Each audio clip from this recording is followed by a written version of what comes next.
ராஜி படுத்து நல்லா தூங்கிட்டு இருக்காங்க. அங்கேருந்து கதிர் வராரு. வந்து அப்படியே எழுப்புறாரு. எழுப்பி என்ன ராஜி தூங்குறியா அப்படின்னு கேட்குறாரு. என்னங்க தூங்குறவங்கள எழுப்பி தூங்குறியான்னு கேட்குறீங்க அப்படின்னு சொல்லிட்டு அப்படியே கத்துறாங்க ராஜி. ராஜி வா ராஜி ஒரு நிமிஷம் வெளியே வா, வெளியே வந்து பாரு மழை பெய்யுது அப்படின்னு சொல்லிட்டாரு. மழையா இப்போ வந்து மழை பெய்யுதா? நான் வரல, எனக்கு நல்லா தூக்கம் வருது, என்னால் வர முடியாது அப்படின்னு சொல்கிறாங்க. ராஜி வா ராஜி, வேணா நீ வெளியே வந்து பாரு வா அப்படின்னு சொல்லிட்டு அப்படியே கூட்டிகிட்டு போகிறாரு. கூட்டிகிட்டு போயிட்டு அப்படியே பைக் எடுக்கிறாரு. எடுத்துட்டு என்னங்க எங்கள் மழையும் வரல ஒன்றும் வரல அப்படின்னு சொல்கிறாங்க. இரு ராஜி வா, வந்து பைக்கில் ஏறுவா, உன்னை கூப்பிட்டு போகிறேன் அப்படின்னு சொல்கிறாரு.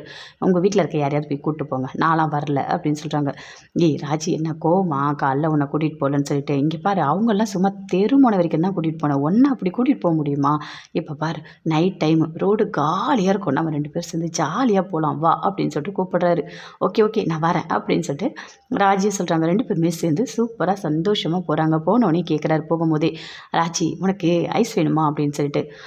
ஓகே அப்படின்னு சொல்லிட்டாங்க. 2 பேருமே சேர்ந்து சந்தோஷமாக ஐஸ்லாம் சாப்பிட்றாங்க. அவ்வளோ என்ஜாய் பண்ணி போயிட்டுருக்காங்க. ராஜி ரொம்ப தேங்க்ஸ், எனக்கு நீ இந்த பைக்கை வாங்கி கொடுத்ததுக்கு. நீ எவ்வளோ கஷ்டப்பட்டல, நீ டான்ஸ்லாம் ஆடும்போது அந்த தீச்சட்டி எல்லாமே எடுத்து எனக்கு ரொம்ப கஷ்டமாக இருந்தது அப்படின்னு சொல்கிறாரு கதிர். இங்கே பாருங்கள் நீங்கள் தான் சொன்னீங்கல்ல அந்த பைக் வாங்குறது உங்களோட கனவுன்னு சொல்லிட்டு, அதனால தான் நான் பண்ணேன் அப்படின்னு சொல்கிறாங்க. ரொம்ப தேங்க்ஸ் ராஜி அப்படின்னு சொல்லிட்டு 2 பேருமே சேர்ந்து ரொம்ப சந்தோஷமாக பேசிகிட்டு இருக்காங்க. தங்கமயில் அப்படியே காலேஜ்லேயே உட்காந்து பயங்கரமாக அழறாங்க. அதை பார்த்தோன்னே ஒருத்தவங்க கேட்குறாங்க, என்னம்மா ஏன் அழற? அதெல்லாம் ஒன்றும் இல்லை நீங்கள் போங்க அப்படின்னு சொல்லிட்டு அப்படியே அழுதுகிட்டே இருக்காங்க. அவங்க அம்மாவுக்கு ஃபோன் பண்ணுறாங்க. என்ன தங்கமயில் நல்லா இருக்கியா அப்படின்னு கேட்குறாங்க. அம்மா அப்படின்னு சொல்லிட்டு பயங்கரமாக அழறாங்க. ஏன்டி இப்படி அழற, என்னடி ஆச்சு அப்படின்னு கேட்குறாங்க. அம்மா அவருக்கு எல்லாமே தெரிஞ்சிடுச்சுமா, ஒரு காலேஜ் கூட்டிகிட்டு வந்து எல்லாமே தெரிஞ்சிடுச்சு, நான் சொல்லிட்டேன் நான் படிக்கலைன்னு சொல்லிட்டு எல்லாமே சொல்கிறாங்க. ஏன்டி காலேஜுக்கு கூட்டிகிட்டு போகிறதுக்கு முன்னாடி சொல்லியிருக்கலாம்ல, நான் போகாமல் தடுத்துருக்கலாம்ல. அம்மா நான் எவ்வளோ முயற்சி பண்ணேன், என்னால் முடியல, அவருக்கு எல்லாம் உண்மையும் தெரிஞ்சு எங்கள் குடும்பத்தை ஏமாற்றிட்டீங்களான்னு சொல்லிட்டு என்னை காலேஜ்லேயே விட்டுட்டு போயிட்டாருமா அப்படின்னு தங்கமயில் சொல்கிறாங்க.